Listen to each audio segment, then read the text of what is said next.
Halo semuanya, selamat datang di presentasi saya hari ini. Saya pengen cerita deh.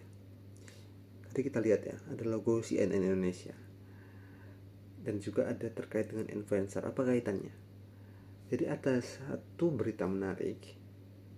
Tapi sebelum ke situ, teman-teman pasti tahu deh gambar yang ada di handphone atau di layar kali ini ya, Mursid. Nah ini TikToker yang dia terkenal dengan yang namanya food vlogger. Tidak harus sebenarnya yang sifatnya penuh edit, rapi dalam tanda kutip gitu ya, bisa dipresentasikan. Nah, Mursid hadir sebagai influencer yang apa adanya. Gagal pun lebih sering juga ketika dia melakukan recook gitu ya. Nah, sekarang lagi booming influencer itu tidak harus selalu artis, tapi ya influencer yang di masing-masing media sosial, misalnya Instagram atau mungkin TikTok gitu kan. Nah ini namanya KOL atau Key Opinion Leaders. Sebagai pembuka, saya akan menampilkan satu insight. Kira-kira bagaimana sih cara UMKM ini untuk naik kelas? Entah itu bidangnya adalah kuliner, fashion, kebutuhan rumah tangga. Bagaimana itu bisa terjadi? Inilah pemanfaatan influencer untuk UMKM. Ini mencakup strategi efektif memanfaatkan entah itu artis yang mungkin rate-nya tinggi, influencer yang mungkin menengah sampai rendah, yang biasanya juga influencer ini menyediakan rate khusus untuk para UMKM. Didahului dengan berita dari CNN Indonesia, ini menegaskan tentang pentingnya influencer dalam pemasaran UMKM. Karena kenapa? Beli produk di medsos karena terpengaruh influencer di medsos. Jadi brand awareness dan penjualan tuh meningkat drastis dengan menggunakan media sosial. Entah itu menyasar dari TikTok, Instagram, bahkan juga para pengguna Facebook. Nah, di sini saya akan jelaskan bagaimana mempengaruhi keputusan berdasarkan berita dari CNN Indonesia. Karena influencer itu sering membagikan pengalaman pribadi mereka tentang produk, menciptakan rasa kedekatan, kepercayaan bagi konsumen. Kemudian social proof, ulasan dan testimoni dari pengguna lain yang dibagikan oleh influencer untuk memberikan bukti sosial nih, untuk memperkuat keputusan pembelian dari para konsumen. Kontennya juga relate dengan sehari-hari. Nah, hal-hal inilah yang memicu yang namanya pembelian langsung saat itu juga, tanpa berpikir atau sebenarnya mungkin ini belum butuh saat ini, atau sebenarnya bisa dijeda untuk nanti belinya, tapi inilah peran mereka bisa membeli untuk saat ini juga. Saya juga akan bahas bagaimana menurut bisnis.com dengan studi kasus bakso Aci Akang dan peran Arif Muhammad di dalamnya. Ini menjadikan brand bakso Aci Akang ini naik sebagai sebuah UMKM. Selanjutnya, bagaimana meningkatkan brand awareness? Ada konsep digital marketing dalam UMKM. Di sini ada 4 ya, yaitu digital marketing, pemasaran, media sosial, influencer marketing, content marketing. Jadi bagaimana semuanya ini bermuara agar bisa viral dan mengalami peningkatan permintaan secara signifikan. Customer journey dalam digital marketing, pertama konsumen tuh hanya melihat produknya di media sosial secara sekilas ketika mereka melakukan scrolling gitu ya. Kemudian mereka mulai mencari lebih lanjut tentang produknya bagaimana.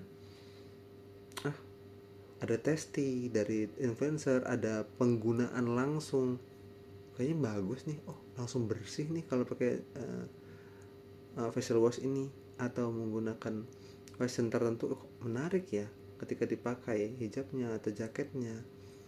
Ini membuat customer melakukan purchase. Itu pertama. Dan bagaimana cara dia loyalty, advocacy, jika puas dia tentu akan membeli ulang atau merekomendasikan. Next, namanya ada digital funnel dan peran influencer. Ada top funnel nih, awareness, middle funnel consideration, dan sampai dengan bottom funnel conversion.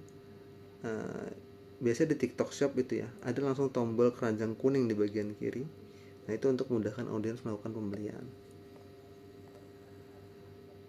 Selanjutnya terkait dengan strategi content influencer, ada yang namanya review produk. Misalnya influencer mencoba produk nugget pisang coklat atau keripik basar yang seperti tadi ada di cover dari YouTube ya. Dan dia membagikan ulasan jujur, oh ini rasanya pedas, luar biasa. Itu tutorial penggunaan, cara menggunakan pembersih sepatu dalam format video singkat, disemprot-semprot, bersih, dilap saja. Kemudian ada namanya live shopping, influencer mempromosikan fashion seperti jaket, batik couple sambil melakukan interaksi langsung dengan audiens. Bagaimana ukurannya, ukuran M, ukuran L, panjang BB-nya berapa kak? Nah, itu perannya dari influencer. Selanjutnya terkait dengan analisis data nih. Kalau kita lihat engagement rate itu 29%. Sementara conversion rate itu 11%, dampak terhadap UMKM ya. Dan untuk return on investment sampai dengan 58%. Jadi seberapa besar keuntungan dibandingkan biaya untuk dalam tanda kutip kampanye dengan influencer atau menggunakan jasanya. Gitu. Jadi besar banget nih ketika menggunakan influencer untuk adanya pembelian langsung pada produk kita. Jadi kita ngomongnya pakai data ya. Selanjutnya terkait dengan kita masuk nih, kita menarik ya di yang warna orange ini 58% ini. Bagaimana tren penggunaan influencernya? Ada yang tadi namanya live shopping. Jadi pengguna bisa langsung klik keranjang kuning, langsung jualan produknya. Saya juga ingin mengenalkan terkait dengan micro and macro influencer. Jadi micro itu 5.000 sampai 50.000 followersnya. Jadi ini engagementnya lebih tinggi, lebih dipercaya. Macro influencer itu 100.000 followers, jangkauan lebih luas, tentu rate-nya lebih tinggi. Tapi bisa dicari, nanti ada beberapa influencer yang dia menyediakan harga khusus untuk produk UMKM, bahkan free untuk para influencer itu memperkenalkan produknya dan mempromosikan di akunnya. Contoh, mungkin influencer kecil yang fokus pada hijab ini lebih efektif nih dalam mempromosikan hijab pasmina dibandingkan selebgram dengan audiens umum gitu. Jadi memang khusus misalnya dia influencer dia biasa pakai hijab, nah ini cocok nih untuk teman-teman. Bagaimana sih dampak digital marketing nih terhadap bisnis UMKM? Tentu naik level, peningkatan omset dan visibilitas bisa dilihat orang banyak, memudahkan ekspansi pasar, tidak terbatas pada geografis yang misalnya dia di Pekalongan, kemudian nanti dia meningkat Jawa Tengah ada yang beli, kemudian ada di Kalimantan juga beli, bahkan overseas bisa juga.